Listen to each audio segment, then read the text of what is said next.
बिस्मिल्लाहिर्रहमानिर्रहीम अस्सलाम वालेकुम वरहमतुल्लाहि वबरकातुहू। په خوب کې د میخې لیدو تعبیر څه دی؟ په دې حواله سره ملګری سوالوم کړل او ظاهره خبره ده په خوب کې چې موږ میخ وینو د هغه بیا مختلف حالات کې دي شو د مختلفو حالاتو په وجه باندې دغه چې کوم تعبیرات وي هغه بیا مختلف وي.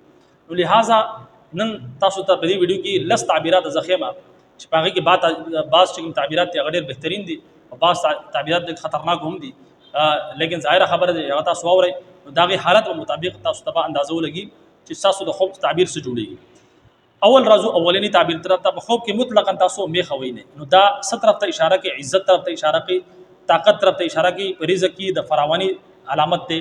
یعنی دا چې کوم په خوب کې مثال طور پر تاسو مطلقاً میخ وینئ څه خاص حالت نه وي، اسی تاسو وینئ چې بھائی میخ زینما دا عزت طرف ته اشاره کوي، طاقت طرف ته اشاره کوي، رزق کی فراوانی طرف ته اشاره کوي.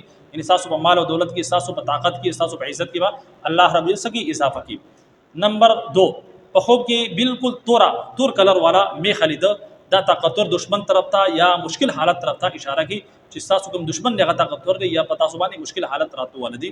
د هغې نه علاوه دریم نمبر تعبیر په خوب کې سپینا میخ لید دا د نیک بختی او د خوشحالي او د خرشتي طرف ته چې کوم دی د دې علامت دی نیک بختی او دا شان دي چې په تاسو باندې تنګین او دغه تنګي ختمېدو طرف ته اشاره ده. په تاسو باندې د خوشحالي راتلو چې کوم خوشخبری د دغه علامت دی. دغه نه علاوه چې تاسو رشتہ نه شوي نو په خزه کې تاسو د رشتې علامت دی. په خوب کې سپینا میخ لیدو. څلورم نمبر، په خوب کې د میخ نه پیل شل د دې تعبیر دا دی چې په مال او دولت کې، په روزي کې، په رزق کې د اضافي علامت دی چې تاسو په خوب کې پیل شي.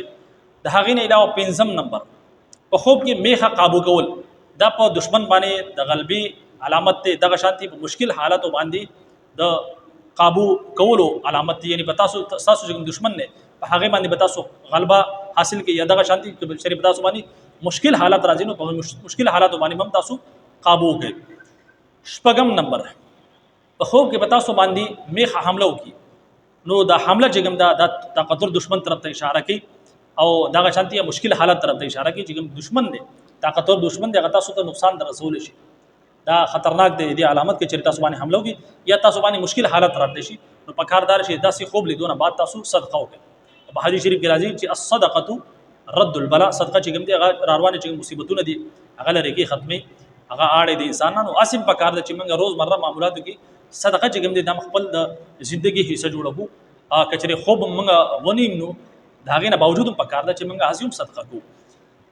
په خوب کې تاسو وم نمبر، په خوب کې تاسو مړه میخ ولید یا میخ مری یا مړه دا د څه علامت د نقصان طرف ته اشاره کوي یا مصیبت طرف ته اشاره کوي یا چې کوم کس تاسو له سهارا درکړل هغه سهارا دا سهارا چې کوم دغه ختمېدو علامت چې هغه سهارا ختمېدو ولا دا یتلو ولا دا یا هغه کس مړ کېدو ولا دی چې کوم کس تاسو ته سهارا درکړل نو په خوب کې چې تاسو مړه میخ وینئ یا تاسو وینئ چې میخ مړه کېږي دا نقصان مصیبت او سهارا چې کوم د سهارا ختمېدو علامت ته. اتم نمبر، په خوب کې شادي شوده زنانه میخ ویني دا په کور کې د خیر او برکت، د روزي، د فراوانی دغه شانتي مال او دولت د فراوانی نشانی د کچري شادي شوده زنانه دا خوب ویني دغه چې کوم خاوند دی دغه چې کوم کاروبار دی دغه چې کوم روزي دا الله رب عزت په هغه کې اضافه کوي. نخم نمبر، کچري یو زنانه داسې یو جنې داسې چې داغي واده نه شوی نو دا د هغې د رشتې طرف ته اشاره کوي چې داغي رشتہ کېدو والا د ډېر زر او په ښځه کې دغه رشتې چې کوم دغه جنې ده دغه رشتہ کېدو والا ده. او لسم نمبر، کچري نارینه په خوب کې میخ ویني نو دا عزت طرف ته، وقار طرف ته، طاقت طرف ته او د روزګار د ترقی علامت ته. یعنی کچري نارینه په خوب کې میخ ویني د دغه په عزت کې به اضافه کیږي، دغه په طاقت کې، دغه په وقار کې او دغه شان دي دغه په روزګار کې به ترقی غته ملاويږي. نو دا ټوټل لس تعبیرات مختلف حالاتونو په وجه باندې تاسو مخې ته بیان کړو. امید کوم چې دا ټول چې کوم تعبیرات دي دا مو په سمجھ کې راغلي. اجازه راکړئ. السلام علیکم ورحمت الله وبرکاته.